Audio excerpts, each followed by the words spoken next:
दोस्तों, उत्तर प्रदेश अध्यापक भर्ती में टीजीटी और पीजीटी में सामान्य ज्ञान का स्पेशल पोर्शन जोड़ा गया है। नए सिलेबस में 30 क्वेश्चन पूछे जाने की बात की गई है। तो हम लोगों ने अभी तक टोटल 7 मॉडल पेपर कंप्लीट कर लिए हैं। ये प्रैक्टिस सेट नंबर होगा हमारा 8वां मॉडल पेपर में भी हम लोग 30 क्वेश्चन कंप्लीट करेंगे। दोस्तों, इसकी एक सेपरेट प्लेलिस्ट बनाई गई है और सारे वीडियो उसी प्लेलिस्ट में हैं और ये जो 8वां वीडियो है वो भी इसी प्लेलिस्ट में इंक्लूड कर दिया जाएगा। अगर आपने पहले वाले वीडियो नहीं देखे हैं तो उन्हें ज़रूर देखें।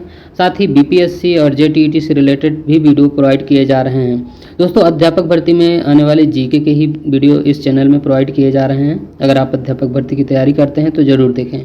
तो दोस्तों, आज का वीडियो हम लोग बिना देरी किए हुए आरंभ करेंगे। इसमें जो पहला क्वेश्चन पूछा गया है, भारत में प्रमुख वनस्पति कौन सी है। तो हमारे देश में कौन सी वनस्पतियाँ पाई जाती हैं। तो पतझड़ वन सबसे ज़्यादा है, इसका सही आंसर है पहला ऑप्शन, इसका राइट आंसर है। क्वेश्चन नंबर दूसरा है, दूसरे में दिया गया है केरल में स्थित हाथी अभयारण्य कौन सा है। तो केरल में जो हाथी अभयारण्य है वो गुरुवायूर मंदिर है। दूसरा पॉइंट इसका सही आंसर है। क्वेश्चन नंबर तीसरे में दिया गया है किस सिख गुरु को इस्लाम धर्म न ग्रहण करने के कारण औरंगजेब ने हत्या करवा दिया था। तो गुरु तेग बहादुर जी की हत्या करवाया था औरंगजेब ने। उन्होंने औरंगजेब धार्मिक नीति का विरोध करता था और तेग बहादुर किसानों से भी और सभी लोगों से भी निडर रहने के लिए कहा था। उनके इस विचार से घबराकर औरंगजेब ने उन्हें कैद करवा करके दिल्ली में मंगवाया और इस्लाम धर्म स्वीकार करने की बात कही थी। उन्होंने इनकार कर दिया था और जब इनकार कर दिया था तो 1675 ईस्वी में गुरु तेग बहादुर का कत्ल करवा दिया गया। क्वेश्चन नंबर चौथा है, चौथे में दिया गया है सुगौली की संधि किसके बीच संपन्न हुई थी। तो ये संपन्न हुई थी ईस्ट इंडिया और नेपाल के बीच में हुई थी। और सुगौली की संधि हुई कब थी। तो ये हुई थी 2 दिसंबर 1815 को हस्तांतरित हुई थी और इसका 4 मार्च 1816 को इसका रेटिफिकेशन हुआ था, अनुमोदन इसका किया गया था। क्वेश्चन नंबर 5 है, 5वें नंबर में है किस संधि के तहत ब्रिटिश कंपनी को मुगल शासक शाह आलम सेकंड से बंगाल, बिहार और उड़ीसा की दीवानी का अधिकार प्राप्त हुआ। तो इलाहाबाद की संधि से। 5वें नंबर का चौथा पॉइंट इसका सही आंसर है। दोस्तों, जो इलाहाबाद की संधि हुई थी ये हुई थी 12 अगस्त को, 12 अगस्त 1765 को की गई थी। क्वेश्चन है 6वां नंबर, 6वें में दिया गया है काकोरी संयंत्र के तहत काकोरी और लखनऊ के बीच ट्रेन में डकैती हुई थी। कब हुई थी। तो ये हुई थी 1925 ईस्वी में। 6वें नंबर का सही आंसर है। 1925 में हुई थी ये 9 अगस्त को। आगे क्वेश्चन है 7वां, 8वें नंबर। 8वें में है, एक क्वेश्चन गायब है ना। हाँ, 8वें में है साइमन कमीशन किस वर्ष में भारत आया था। तो साइमन कमीशन आया था 1928 ईस्वी में। इसका सही आंसर है 8वें नंबर का। दोस्तों, साइमन कमीशन के जो अध्यक्ष थे वो सर जॉन साइमन थे। सर जॉन साइमन जो इसके अध्यक्ष थे 1873 से लेकर के 1873 से लेकर के 1954 तक। दोस्तों, इससे रिलेटेड कुछ और फैक्ट है।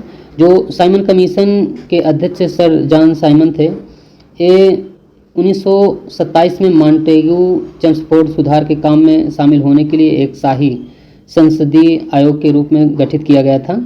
यह आधिकारिक तौर पर भारतीय संवैधानिक आयोग के रूप में जाना जाता था। आयोग 3 फरवरी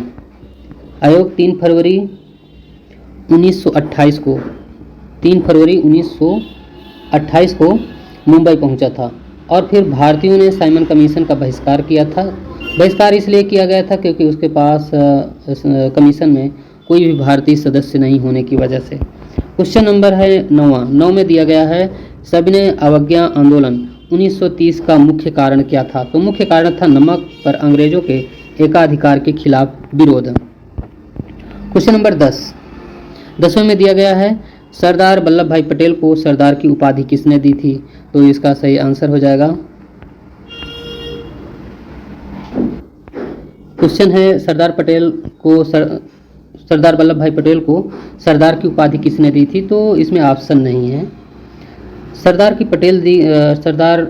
पटेल जी को सरदार की उपाधि दी थी बारदोली की महिलाओं ने दी थी। तो इस तरह से ये ऑप्शन नहीं सही था, बारदोली की महिलाएं होना चाहिए ऑप्शन में। क्वेश्चन नंबर है 11 में दिया है भारत की सबसे अधिक नौगामी 2 नदियां कौन कौन सी हैं, सबसे अधिक नावें जहाँ चलती हैं। तो इसका सही आंसर है गंगा नदी और ब्रह्मपुत्र नदियां हैं सबसे अधिक नौगम्य नदियां हैं। क्वेश्चन नंबर 12वां में दिया है विषुवत रेखा पर दिन कितने घंटे का होता है। तो 12 घंटे का होता है, इसमें तीसरा पॉइंट सही आंसर है। क्वेश्चन है 13 नंबर 13 में सिंगसीवी द्वीप किस खाड़ी में स्थित है। तो ये स्थित है मैक्सिको की खाड़ी में, तीसरा आंसर सही है। क्वेश्चन है 14वां में दिया गया है निम्नलिखित शहरों में से कौन सा भारत का सिलिकॉन वैली कहलाता है। तो बेंगलुरु को कहा जाता है भारत का सिलिकॉन वैली। 15 नंबर क्वेश्चन है, 15 में है तलचर कोयला की खानें कहाँ हैं। तो ये है उड़ीसा में। 16 नंबर क्वेश्चन है, 16 में है किस पंचवर्षीय योजना को अर्थव्यवस्था के उदारीकरण के रूप में जाना जाता है। तो 8वीं पंचवर्षीय योजना इसका सही आंसर है। क्वेश्चन नंबर 17 है, 17 में है निम्नलिखित में से कौन भारतीय अर्थव्यवस्था के प्राथमिक क्षेत्र के अंतर्गत आता है। तो डेयरी उद्योग ये प्राथमिक क्षेत्र के अंतर्गत आता है, डेयरी फार्मिंग। क्वेश्चन है 19 में दिया गया है भारत में कृषि फसलों के न्यूनतम समर्थन मूल्य का MSP का निर्णय कौन करता है। तो ये करता है कृषि लागत और मूल्य आयोग, इसका सही आंसर है। क्वेश्चन है 20 नंबर, इनमें से कौन रिजर्व बैंक का गवर्नर नहीं है। तो इसमें रिजर्व बैंक का गवर्नर नहीं रहा है। मोहन सिंह, उर्जित पटेल, रघुराम राजन ये सभी थे, सुरेश राजन इसका सही आंसर है। क्वेश्चन है 21 नंबर, निम्नलिखित में से किस संविधान संशोधन के माध्यम से शिक्षा के अधिकार को मौलिक अधिकार बनाया गया। तो 86वां संविधान संशोधन के द्वारा। क्वेश्चन नंबर 22वां में दिया गया भारतीय संविधान का अनुच्छेद 356 संबंधित है। तो ये आपातकालीन से संबंधित है। क्वेश्चन है 23 में महाभियोग के द्वारा किसे ऑफिस से हटाया जा सकता है। तो किसी राज्य का राज्यपाल को। सही आंसर है राज्यपाल नहीं, इसका जो सही करेक्ट आंसर है राष्ट्रपति, इसका सही आंसर है। महाभियोग के द्वारा राष्ट्रपति को हटाया जा सकता है। क्वेश्चन है 24 नंबर, 24 में है नौकरियों और शैक्षिक संस्थाओं में समाज के कमजोर वर्ग के लिए आरक्षण उपलब्ध कराने हेतु केंद्र सरकार को संविधान का कौन सा प्रावधान अधिकार है। तो है अनुच्छेद 16, इसका सही आंसर है। क्वेश्चन है पंचायती राज व्यवस्था में पंचायत समिति का गठन किस स्तर पर किया जाता है। तो ये ब्लॉक स्तर पर। क्वेश्चन है 26 नंबर, 26 में है वह तापमान जिसका पाठ्यांक फ़ारेनहाइट और सेल्सियस दोनों पैमाने पर होता है। ये होता है 40 डिग्री फ़ारेनहाइट। आगे क्वेश्चन है 27 नंबर, सबसे अधिक अपवर्तनांक वाला आँख का कौन सा अंग है। तो कार्निया है। क्वेश्चन नंबर 28 है निम्नलिखित में से शुष्क चूना कौन सा है। तो इसमें CaO है, शुष्क चूना। क्वेश्चन है 29 नंबर, निम्नलिखित में से मानव शरीर का कौन सा अंग जल और लवण के संतुलन के लिए उत्तरदायी है। तो गुर्दे, डी तीसरा ऑप्शन इसका सही आंसर है। 30 और लास्ट क्वेश्चन है मानव शरीर की कौन सी ग्रंथि पीयूष ग्रंथि से हार्मोन्स के रिसाव को नियंत्रित करती है। तो ये होता है हाइपोथैलेमस। तो दोस्तों आज का वीडियो यहीं तक। पूरा वीडियो देखने के लिए बहुत बहुत धन्यवाद।